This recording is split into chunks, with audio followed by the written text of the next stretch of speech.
another chapter of Read Aloud. Today we will be reading chapter 15. Today's thinking question won't make a lot of sense until the end of the chapter, so I'm going to go ahead and hold off on that till we get to the end. And we're going to just jump right in. Chapter 15. Innocence, Clankers, and Disappearing Friends. Aurella gazed wistfully at the crumpled paper spilling out of Mavic's pack and stared down at her toes. Mavic cleared his throat. "You got something you want to say, Elf?" She looked at the paper on the ground. A small insect scuttled across the surface and disappeared. "Would you mind sending another paper boat?" He smiled. "No problem." He dug through his pack for a bottle of ink and a quill. "Will it be really hard? Are you going to be tired all day? How far are we from home?" "Calm down. I'll use the wind to make it get there faster." "Piece of cake." Wind had to require a certain amount of energy too, but she didn't want to dissuade him from sending the boat. She felt selfish, but not enough to change her mind. Aurella took Mavic's hand and walked over to a tree. She sat down on some pine needles and pulled him down to sit in front of her. She laid the paper on his back and looked up at the sky as she tried to decide what to say to her parents. What could she say that would make everything better? A part of her felt like she would never be complete again until she came back to them. She wondered if they felt the same way. "You gonna write your letter?" "Yeah, just a second." The quill floated from her hand and tickled her nose. "Mavic, slap yourself." He complied. "Ouch! No fair." "Shut up a minute." She snatched the quill out of the air and began scratching out her message. "Dear Mom and Dad, I don't know what to say to you. I don't expect you to forgive me for just disappearing the way I did, but I hope you can understand that I did it to protect us. I miss you both and think about you every day. Mom, please don't sit around worrying about me and don't stop singing through the house. Dad, make me a really cool sword, and you can give it to me when I see you again. Mavic and I are alive and well, and soon we will be safe. I miss you so much, and I love you even more. Love, Ella." When she finished, Mavic took the paper and motioned for her to turn around. He added a few lines, then reverently folded their message into a boat that he sent flying along a gentle breeze. A couple of leaves trailed behind the boat, as if trying to board the vessel. Aurella and Mavic looked at it with longing. "What did you write, Mavic?" "I promised them I would keep you safe." He said it with so much conviction that Aurella believed him. A small ray of hope shone from her face as she hugged his waist. He responded by gently wrapping his arms around her with a bittersweet smile. "You're going to be okay, Elf. I promise." Suddenly he tensed. "What is it?" Mavic yanked her behind a tree. "Mavic, what the heck?" He put his finger to his lips and motioned behind them with his head. Aurella strained her ears, reaching into the forest behind her for the source of Mavic's anxiety. At first, all she heard was twittering birds and chipmunks rustling leaves. Then she heard running footsteps nearing their poor hideaway. The runners were breathing heavily, and judging by their small sounds of exhaustion, they sounded like women. "Hera, please, I need a break." "We have to keep going. The Clankers were right behind us." "Mommy, I'm scared." Aurella's eyebrows shot up as the women and child rushed past. She nudged Mavic and mouthed, "They need help." He held up a finger. "Hang on," he whispered, listening. "Why?" Aurella hissed. "Maybe they lost them," he whispered. "Those stupid Clankers find us so quickly. They can freaking sense us. If we follow those people, we might lead the Clankers right to them. It might be better to wait for them to find us here, and then those people might have time to get away." Aurella raised her eyebrows in surprise. "That was really logical." He smiled shrewdly. "Oh, well, I try to tone down the genius most of the time, but sometimes I just can't help my brilliance." Of course, that's when the Clankers ran right past them. Though Aurella and Mavic couldn't see, It sounded like 3 sets of footsteps sprinting by, clinking and clanking with each step. "Surrender, you witches! You will be hanged for your crimes," one of them shouted. "We aren't witches," one of the women shouted. "Please just let us go." "We can't allow creatures of darkness to go unpunished." "At least let my daughter go. She's only 5 years old. Please spare her." "Oh, you expect us to believe she's a little girl? We know about your disguises. She's probably your leader, and you tried to make her look like the most defenseless one to ensure her survival. I'll take her first." Before even discussing a strategy, Mavic jumped out from behind a tree. Aurella sprinted after him. 3 clankers were backing 2 women and a girl up against a tree, with bows and arrows pointed at each of their chests. The little girl's eyes popped open wide, and she pointed at Aurella and Mavic. "Mommy!" she yelled. "It's the people in those posters we saw." "Really?" Aurella thought dryly. "At least hesitate to sell us out." The clankers were gullible enough to turn around. Mavic signed a spell, and each of the clankers' bows broke in 2. Aurella muttered under her breath, and the clankers screamed, holding their hands out in front of them as they temporarily lost their sight and hearing. One of the clankers held an arrow out before him, and in his confusion and fear, stabbed a fellow officer, who fell to the ground and passed out. Mavic seized a rock and hit the one with the arrow on the head. The last clanker was a bit more skilled.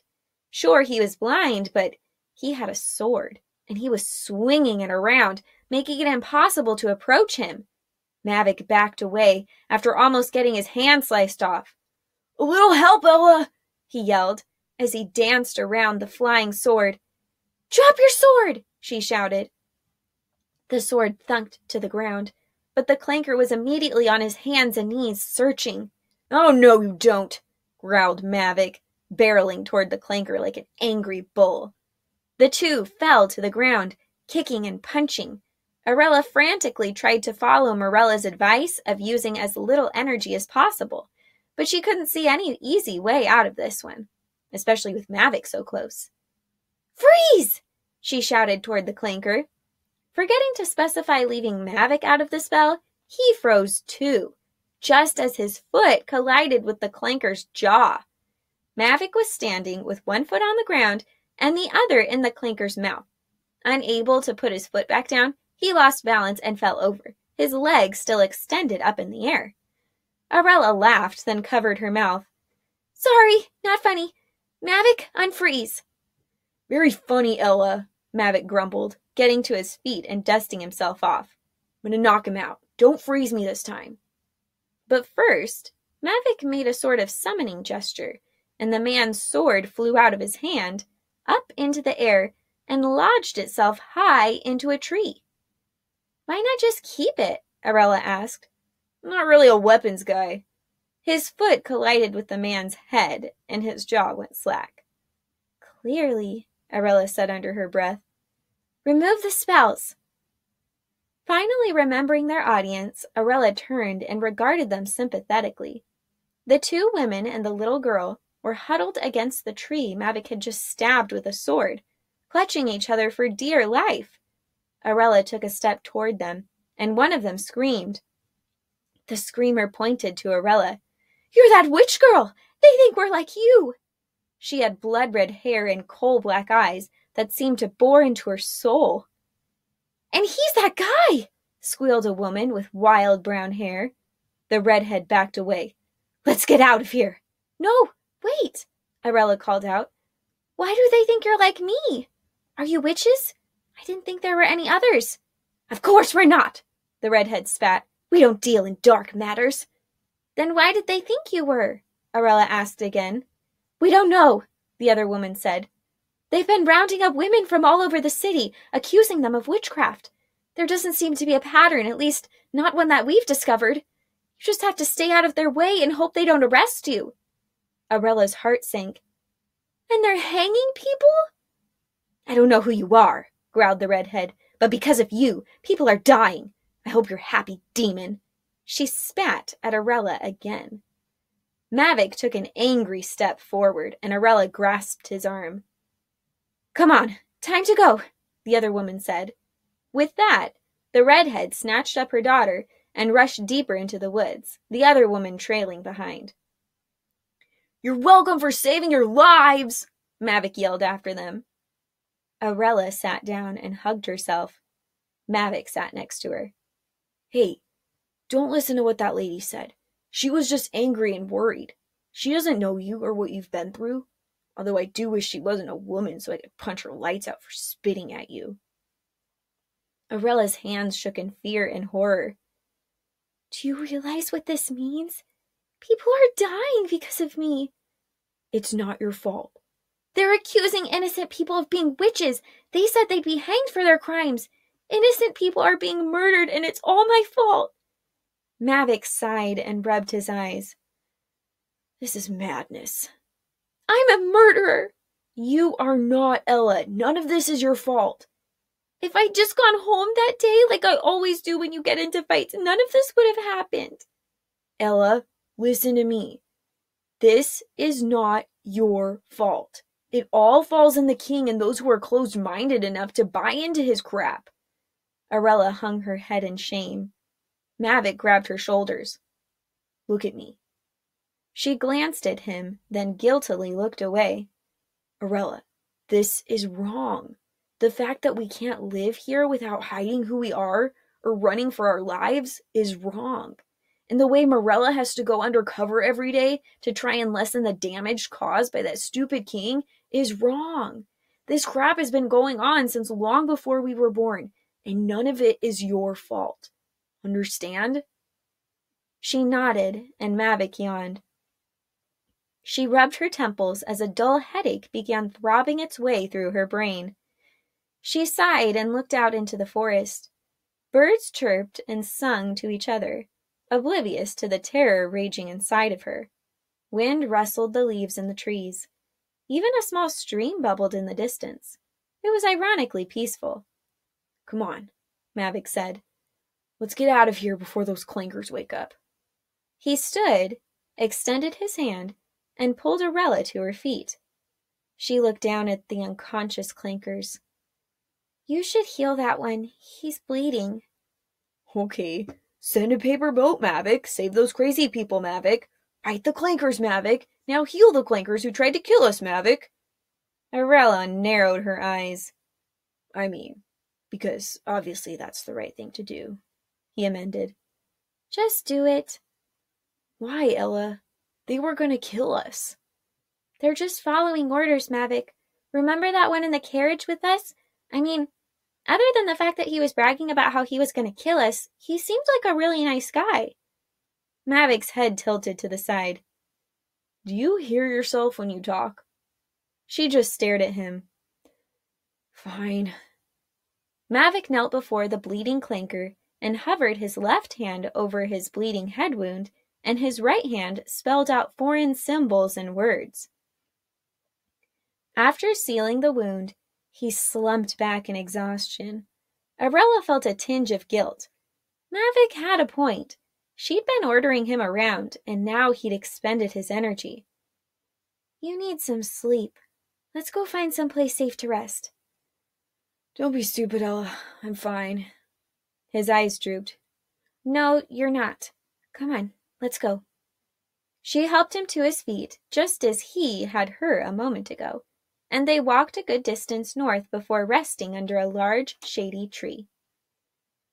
Aurella awoke with a start, unsure why. There were no clankers, no wild animals, not even a cold breeze. Then she realized she could no longer hear Mavic snoring. "Mavic?" she whispered. No one answered.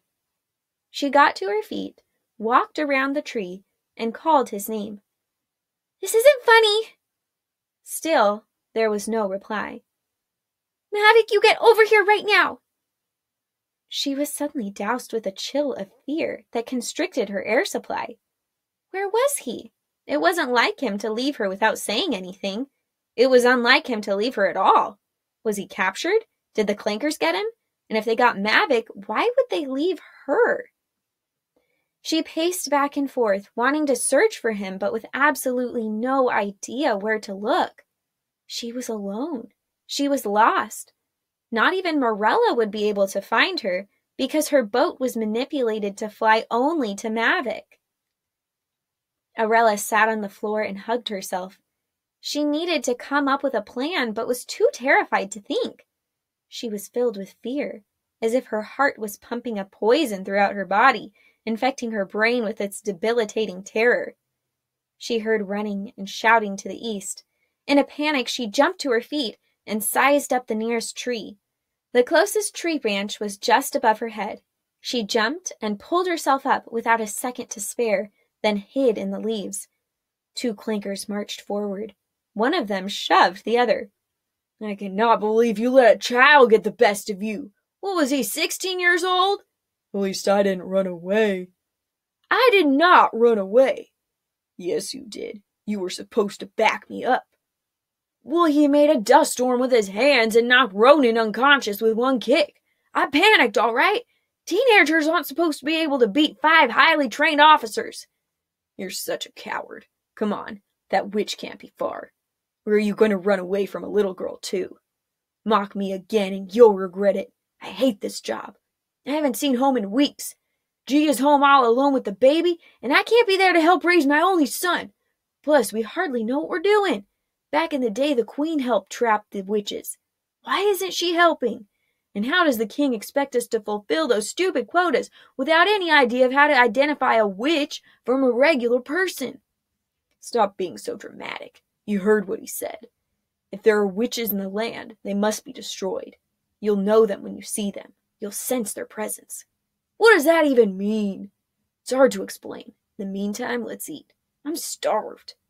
Eat what? We don't have any food. I stole some of Ronan's when he was unconscious. That guy always has food on him. This is the least I've hated you all day. The clankers prattling faded away into the distance, until Aurella could hear nothing but her beating heart in her ears. What had happened to Mavic? Was he hurt? Captured? Soon to be hanged? The confusing thing about it was that from the clankers' conversation, it sounded like Mavic had won.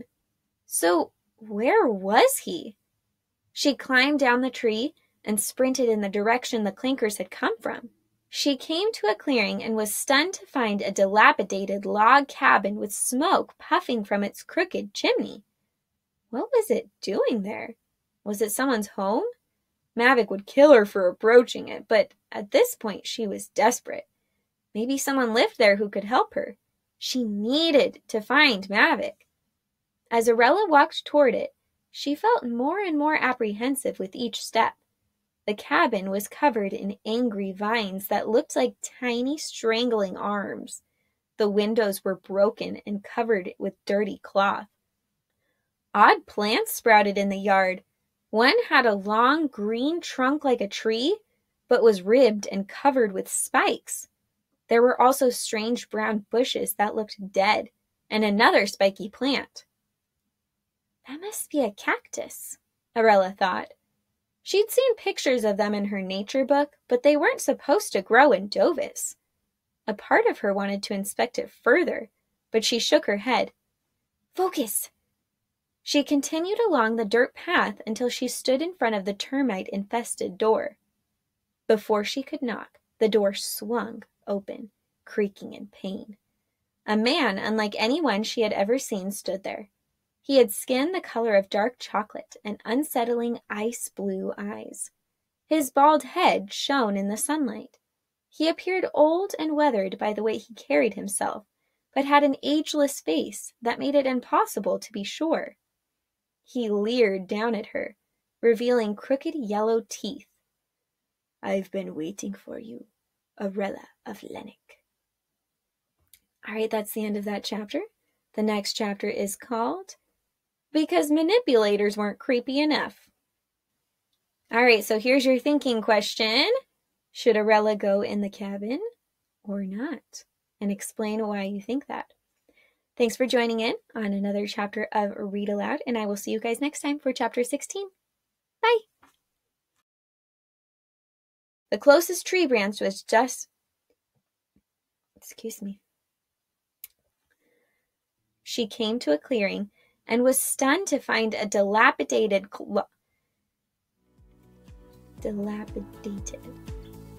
I said that wrong.